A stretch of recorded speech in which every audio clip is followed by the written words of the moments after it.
राष्ट्रीय सहारा के digital platform पे आपका बहुत बहुत स्वागत है। मैं आपके साथ रोशन कुमार।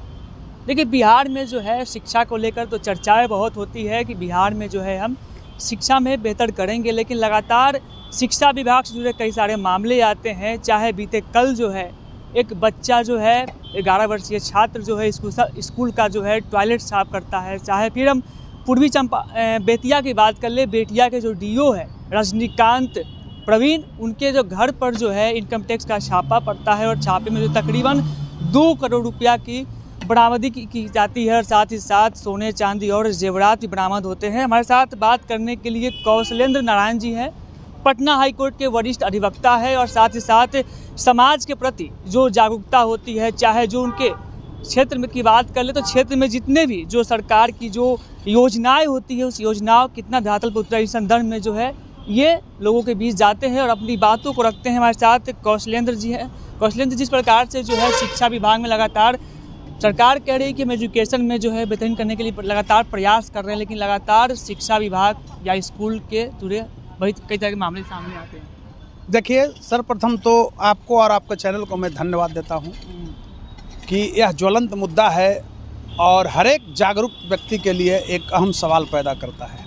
सरकार की मंशा विकास की होती है, मैं उसमें कहीं कोई टिप्पणी नहीं कर रहा हूं, लेकिन ये बिचौलिया लोग, अफसर लोग धरातल पर कार्य होने नहीं दे रहे हैं। अभी मैं बता रहा हूं कि बिहार में बेंच डेस्क घोटाला के नाम सुनबे किया था, थाली घोटाला हो गया, हाउस कीपिंग घोटाला है और आपको मैं बताना चाहता हूं बिजली घोटाला है। आपने हाउस कीपिंग की बात की है, क्या जो बाथरूम जो सफाई होती है स्कूल का वो हाउस कीपिंग के अंदर आता है? देखिए, एक बाथरूम ही नहीं है, बेंच डेस्क की भी सफाई है, थाली की सफाई है, हाउस कीपिंग में सारे जो निहित हैं। जैसे उसमें टॉयलेट में बच्चे को हैंड वॉश के लिए साबुन देना था, कहीं कुछ है नहीं, पर 50 रुपये से 100 रुपये तक प्रतिदिन देना है सफाई के लिए।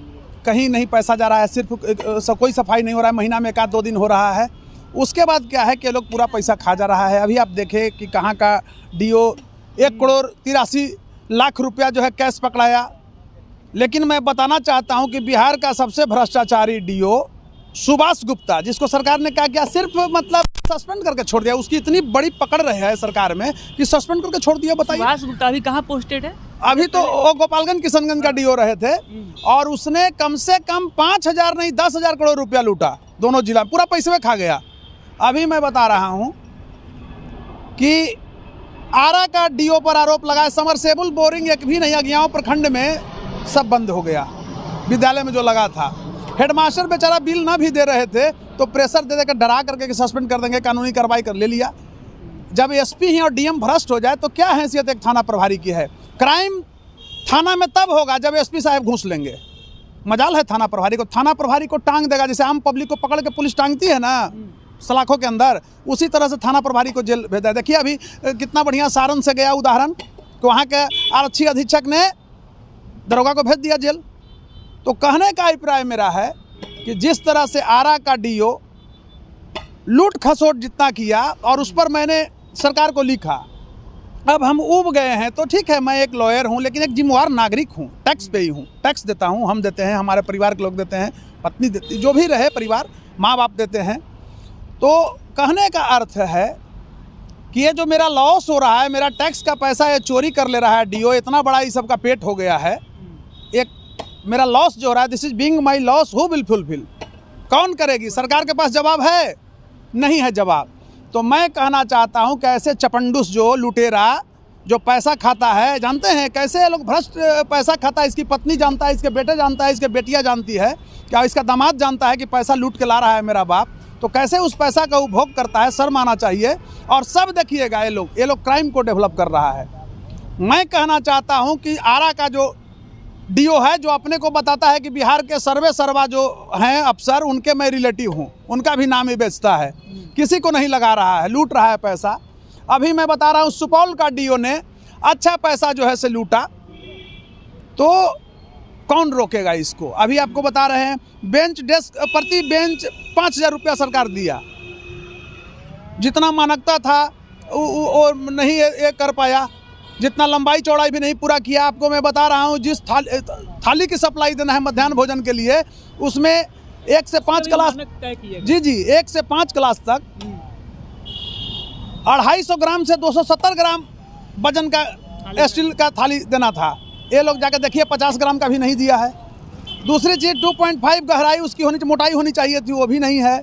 ठीक उसी तरह से जो 8th क्लास तक 6 to 8 देना था, उसमें क्या था कि 270 ग्राम से 300 ग्राम वजन का देना था, नहीं दिया है। हाउस कीपिंग भी वही बात है। तो ये लोग इतना बड़ा जो उधर बढ़ा लिया, समरसेबल घोटाला आप देखिए, एक बिजली घोटाला भी है, क्या है उसका भी पैसा लगता है खा गया। वो मीटर बैठाना था, एक भी विद्यालय में जाकर देखिए मीटर नहीं बैठा हुआ है। 23, 24, 17 में पैसा गया, 70 करोड़ रुपया गया। तो हमारे समझ से लगता है कि अब बिहार के लोगों को जागरूक होना पड़ेगा और ऐसे पदाधिकारियों के खिलाफ बगावत करनी है।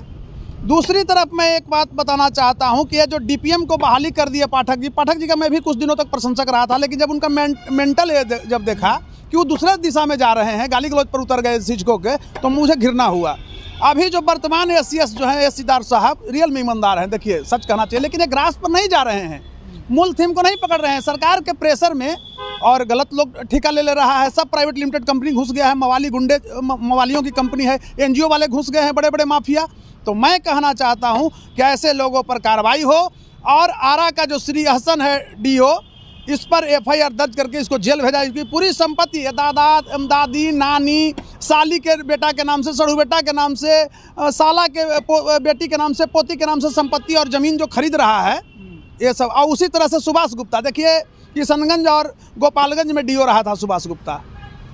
एक बार मैंने फ़ोन किया और डायरेक्ट फ़ोन पर कहता है कि ऐसे काम नहीं चलेगा, आके मिलिए, यानी पैसा दीजिए तब हम काम करेंगे। किसी का फंसा हुआ था काम। तो बीइंग लॉयर, जिम्मेवार नागरिक के नाते लोग समान प्रक्रिया में लोग आते हैं कमज़ोर, तो लोग फ़ोन कर ही देता है। तो इस तरह से कहा, देखिए उसको सरकार सिर्फ सस्पेंड किया है, उसको बर्खास्त करना चाहिए। और पूरी उसकी रिश्तेदार की जो आपको मैं बता रहा हूँ 5,000 से 10,000 करोड़ रुपया वो रखे हुए हैं। बताइए क्या हो रहा है बिहार का। कहता है कि मैं रिलेटिव हूँ, हमारे बड़े बड़े मंत्रियों के यहाँ कुटुम्बतारे है, रिश्तेदारी है, तो करते रहे नीतीश जी रिश्तेदारी। बिहार का जो विकास है, ये बताइए आप, शिक्षा क्या है? शिक्षा एक ऐसी वस्तु है जिसका उपयोग पुरानी पीढ़ी नई पीढ़ी पर करता है, जिसका प्रस्तुतिकरण वर्तमान में नहीं होकर भविष्य में हो रहा है, भविष्य ही खत्म कर रहा है। तो आपको क्या लगता है इतने पढ़े लिखे अधिकारी जो है इस पद तक पहुँचते हैं और उसके बाद कहाँ विफल हो जाते हैं? लगातार जो है शिक्षा विभाग में कई चाहता हूँ कि चेयर का बुद्धिजीवी ही चोर होते हैं। तो मैं कहना चाहता हूं कि ये लोग ज़्यादा भ्रष्टाचार कर रहा है।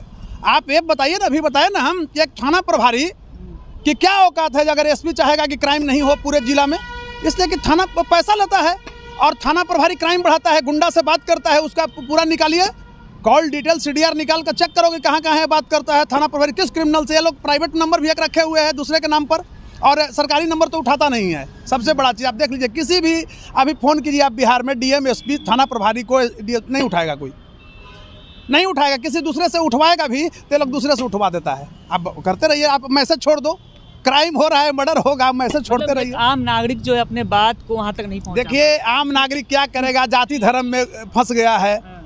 चोर मवाली गुंडा चाहे किसी भी जात का हो, समाज का कभी नीति निर्देशक तत्व नहीं हो सकता था। आज वही विधानसभा में लोकसभा में पहुंच रहा है, तो क्या आशा करते हैं? पब्लिक का साइको इतना गंदा हो गया है कि आपके पास अगर संपत्ति कहता है इनके पास कुछ है, देखो 5 फॉर्चूनर से आएगा। आप देख रहे हैं कि लौंडा का नाच और बाल बालाओं का नाच जो करवा रहा है गाँव में, उसमें भीड़ जाके देखिए, वो कथा करा के देखिए, भीड़ नहीं जुटता है।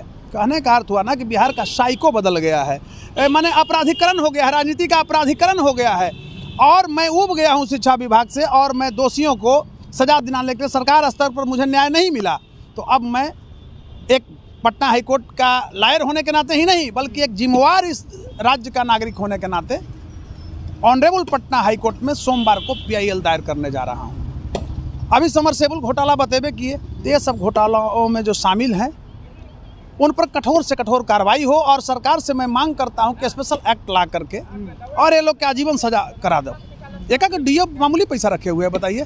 DPM बहाल कर दिए Pathak ji, private limited company से, कितना दुर्भाग्य है बताइए। ये सब 40-40 हज़ार रुपया पर बहाल हुआ है, और ये लोग कमा रहा है 2-2 लाख रुपया महीना। हेडमास्टर से पैसा वसूल रहा है, जाकर डरा करके कि आपके खिलाफ लिख देंगे तो फलना लिख देंगे। नहीं, बेचारे ईमानदार हेडमास्टर हैं, वो बेचारा डरे दे देता है, फंस जाएगा तो बदनामी होगी, इसलिए कि पावर तो अफसर में होता है। तो हमारे समझ से एक बार पुनः मैं मांग करता हूं, और मेरी इच्छा तो है ही, मेरा प्रयास तो है ही, अब तो हम रुकने वाले नहीं हैं। ऑनरेबल पटना हाईकोर्ट में सोमवार को मैं PIL दायर करने जा रहा हूं। शिक्षा विभाग में व्याप्त भ्रष्टाचार को खंगालने के लिए और अमानवीयता क्रूरता का जो नग्न प्रदर्शन कर रहा है अफसर, ये लोग को सलाखों के अंदर भेजने के लिए, दोषियों पर कार्रवाई करवाने के लिए। एक आखिरी सवाल पूछेंगे। जो बिहार के शिक्षा मंत्री है सुनील कुमार, वो पूर्व IPS अधिकारी रह चुके हैं और लगातार कई विभागों में जो है घोटाले का मामला आता है, लेकिन एजुकेशन विभाग जो है, शिक्षा विभाग जो है, इसमें कई सारे मामले लगातार निकलते हुए आ रहे हैं। सरकार जो कहीं विफल साबित हो रही है। देखिए, मैं सुनील कुमार की ईमानदारी पर कोई प्रश्नसूचक चिन्ह नहीं डालता हूँ। रियल में अच्छे आदमी हैं, पटना के सीनियर SP भी रहे, बहुत ADGP तक रहे, लेकिन कोई ज़रूरी नहीं है कि सुनील जी सिविल डिपार्टमेंट लेने के बाद एक अच्छा संचालन कर सके, क्योंकि सरकार से प्रेशर न है। वो जान भी नहीं रहे हैं, अब फ़ोन चला जाता है, DO अलॉट कर दिया काम, कहता है कि हम समझ रहे हैं शिक्षा मंत्री को। तो अभी जहाँ पर ये है अंधेरी नगरी, चौपट राजा है, टकेसर खाजा टकेसर भाजा, जहाँ पर कॉन्स्टिट्यूशनल ब्रेकडाउन है। आप देखें ना कि 350 करोड़ नालंदा का मंत्री के साले ने पी गया पूरा लिबर्टी अपग्रेडेशन घोटाला का पैसा। यही बिहार है और आज सुशासन की सरकार है। नीतीश जी कहते हैं कि हम बहुत अच्छा कर रहे हैं, तो नहीं, एक कॉन्स्टिट्यूशनल ब्रेकडाउन है और अब नहीं लगता है कि बिहार को एक न्यायपालिका ही सहारा रह गया है। तो ऑनरेबल पटना हाई कोर्ट के शरण में जा रहे हैं रीट याचिका लेके, PIL लेके, और मैं दायर करूंगा और कोशिश करूंगा कि दोषियों को कठोर से कठोर सज़ा मिले, कार्रवाई हो, उनकी संपत्ति को अटैच किया जाए। फिर बाद में देखते हैं क्या होगा। ED से मांग करूंगा कि इसको ED से जांच कराया जाए सब DO का। ये लोग अरबों रुपया कमाया है और सोमवार को मैं PIL दायर कर रहा हूँ। तो सोमवार को जो है PIL दायर करेंगे। उन्होंने कहा साफ तौर पे कि जिस प्रकार से अलग अलग विभागों में, चाहे वो शिक्षा विभाग हो, वहाँ पे जो घोटाले का मामला आ रहा है, भ्रष्टाचारी का मामला है, उसके लिए हम PIL दायर करेंगे। साथ ही साथ जो भी इसमें आरोपित है और जो न्यायपालिका है, हमको सिर्फ उन पे भरोसा रह गया है। हम उनसे अपील करते हैं कि इसके लिए जो दोषी है उस पर कार्रवाई हो। साथ ही साथ इन्होंने कहा कि इसके लिए जो है एक एक्ट जो है वो सरकार की तरफ से लागू किया जाए। रोशन कुमार, राष्ट्रीय सागर, पटना।